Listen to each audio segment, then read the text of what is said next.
सबसे पहले आपको लिए चलते हैं बिहार, जहां चुनावी रैली को संबोधित कर रहे हैं प्रधानमंत्री मोदी।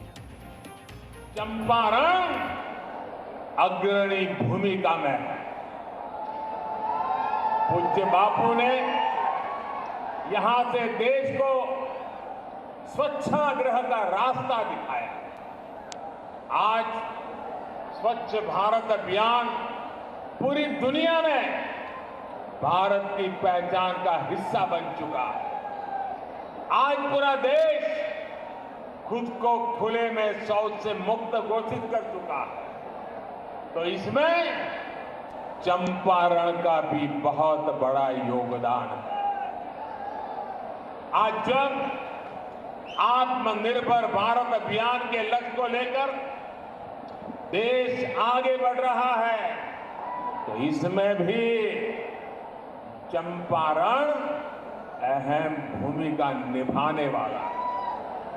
असल में बापू ने यहीं से स्वावलंबन को सत्याग्रह का एक व्यापक हिस्सा बनाया। यहीं से गांधी जी ने गांव के स्वावलंबन के अपने विजन का और उस बात को आगे बढ़ाया।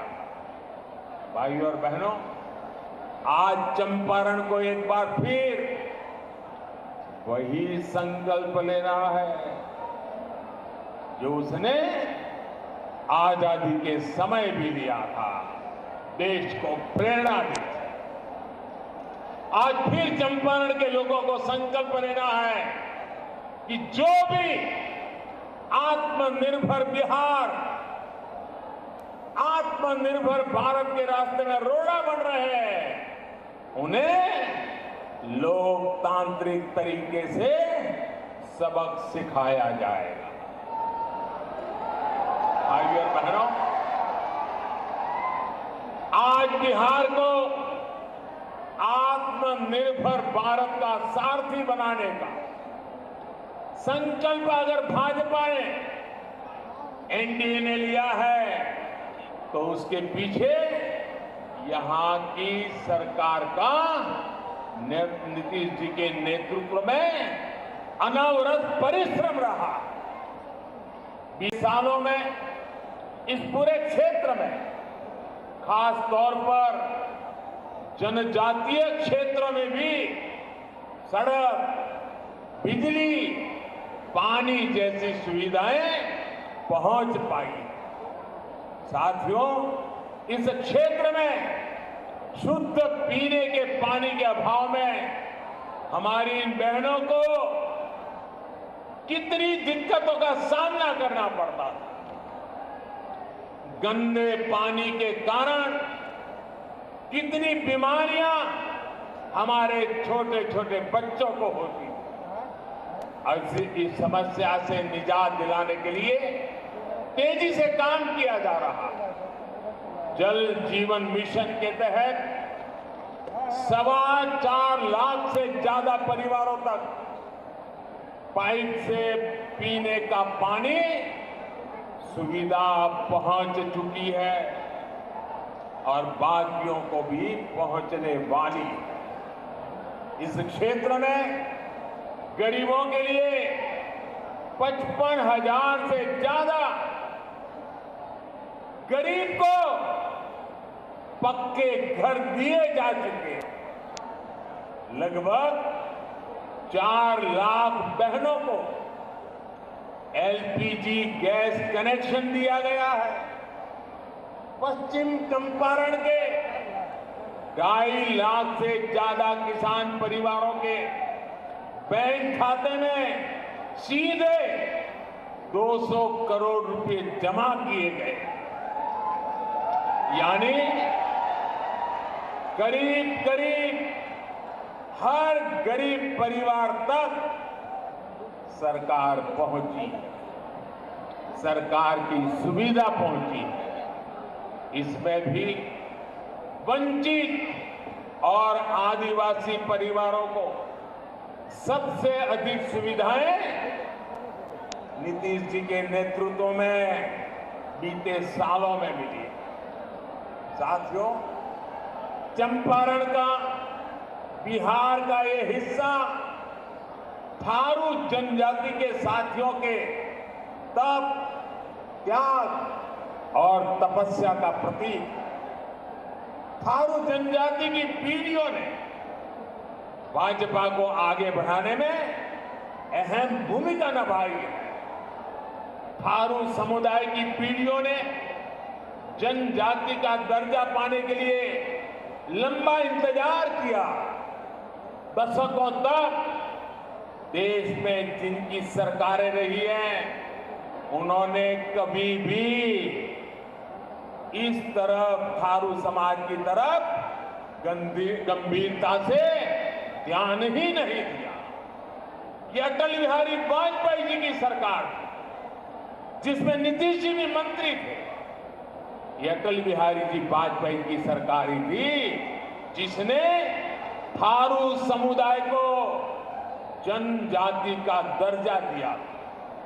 भाई और बहनों, जनजातीय समाज को अधिक से अधिक अवसर मिले, अधिक से अधिक प्रतिनिधित्व मिले, ये भाजपा की एनडीए की प्रतिबद्धता है। बीते सालों में जनजातीय समाज की छोटी छोटी आवश्यकताओं को पूरा करने के लिए अनेक सारे काम किए गए। आदिवासी युवाओं की शिक्षा और कौशल को निखारने के लिए एकलव्य मॉडल स्कूल का नेटवर्क पूरे देश में जाल बिछाया जा रहा है। आदिवासी नायकों के सम्मान के लिए 1857 के स्वतंत्र संग्राम से लेकर बिरसा मुंडा जैसे लक्षावधि लोगों ने मातृभूमि की आजादी के लिए कष्ट झेले, तप किया। इन सबको देश की भावी पीढ़ी को प्रेरणा मिले, इसलिए ऐसे मेरे आदिवासी स्वतंत्र सेनानियों के सम्मान के लिए म्यूजियम से लेकर हर प्रकार के प्रयोगों का, हर प्रकार के प्रयासों का एक सिलसिला चल रहा है। हमारी कोशिश है कि यहां की थारू जनजाति, उरांव जनजाति और देश की हर वनवासी भाई बहन समृद्धि और सम्मान से अपना जीवन यापन करें। वाल्मीकि नगर टाइगर रिजर्व के साथ ही यहां इस क्षेत्र में पर्यटन विकास की अपार संभावनाएं। सरकार इनके विकास के लिए भी निरंतर काम कर रही है। इससे यहां के स्थानीय युवाओं के लिए, थारू जनजाति के युवाओं के लिए रोजगार के नए अवसर भी बढ़ेंगे। भाइयों बहनों, जनजातीय समाज देश की सुरक्षा, समृद्धि और संस्कारों के संरक्षक रहे।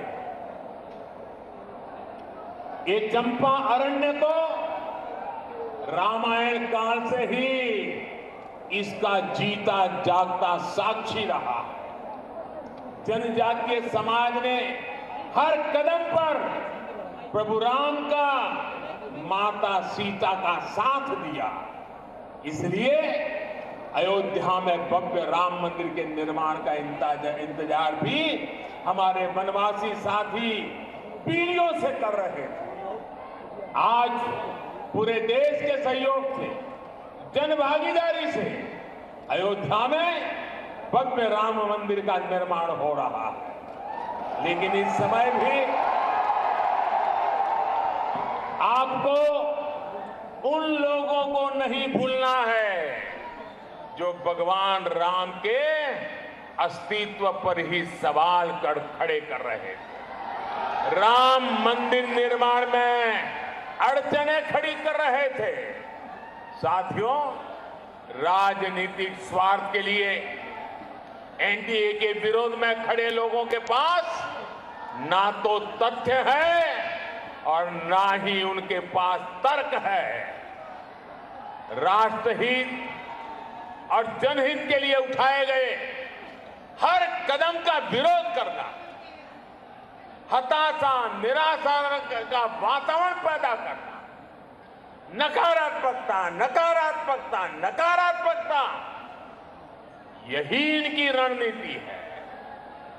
भय और भ्रम का माहौल समाज में फैलाने का ही काम इनके पास बच गया है, यही काम रह गया है। इन्होंने भ्रम फैलाया और कैसा कैसा झूठ बोलना और कैसा बड़ी भोले भाले चेहरे के साथ झूठ बोलना और बार बार जहां जाए वहां बोलते रहना। उन्होंने झूठ फैलाया कि एनडीए एससी एसटी आरक्षण को खत्म कर देगी। लेकिन मेरे प्यारे भाइयों बहनों, आपको मालूम है, यही एनडीए सरकार, यही मोदी की सरकार और यही पार्लियामेंट ने 10 साल के लिए आरक्षण को आगे बढ़ाया है। इतना ही नहीं, कई दशकों से सामान्य वर्ग के लोग मांग करते थे कि भाई हम सामान्य वर्ग के लोग हैं लेकिन हमारे में भी गरीबी है, कोई तो हमारी तरफ देखो। ये वोट बैंक की राजनीति करने वालों ने सामान्य वर्ग की उपेक्षा की। हमने हिम्मत के साथ सामान्य वर्ग के गरीबों को भी 10% का आरक्षण दे दिया और इस देश पे कोई संघर्ष नहीं हुआ, कोई जहर नहीं फैला, कहीं जातिवाद की बलि कोई चढ़ा नहीं। सबको साथ लेकर के इतना बड़ा फैसला किया, सब समाज ने स्वीकार किया, क्योंकि हम एक ही मंत्र को लेकर के जीते हैं, सबका साथ, सबका विकास, सबका विश्वास। मेरे प्यारे भाइयों बहनों, जब जम्मू कश्मीर से धारा 370 हटा गई तब भी इन्होंने यही कहा कि कश्मीर में आग लग जाएगी, खून की नदियां बहेगी, भारत और कश्मीर का नाड़ का संबंध कट जाएगा, न जाने क्या क्या बोला। आज जम्मू कश्मीर और लद्दाख शांति से विकास के नए पथ पर अग्रसर है। और इतना ही नहीं, आज जम्मू कश्मीर के लोग एक ही मांग करते हैं, हर नागरिक एक मांग करता है कि भ्रष्टाचार, आजादी के बाद जम्मू कश्मीर में जो भ्रष्टाचार पनपा है, कुछ ही परिवारों ने जो अनाप शनाप गरीब के पेट से लूटा है, मोदी जी उनको कुछ करो, उनकी सजा करो। कश्मीर से एक ही आवाज उठ रही है, भ्रष्टाचारियों को सबक सिखाओ। और मैं कश्मीर के मेरे प्यारे भाइयों बहनों को मैं विश्वास दिलाता हूं कि आपने जो मेरे पर विश्वास रखा है, मैं आपकी लूटी हुई पाई पाई लौटाने के लिए सारे कानूनी तरीकों का उपयोग करूंगा, आपको न्याय दिलाऊंगा। जब नागरिकता संशोधन कानून आया तो इन्होंने झूठ फैलाया कि बहुत सारे भारतीयों की नागरिकता चली जाएगी। अब 1 साल होने को है, लेकिन क्या किसी भी भारतीय नागरिक की नागरिकता गई है?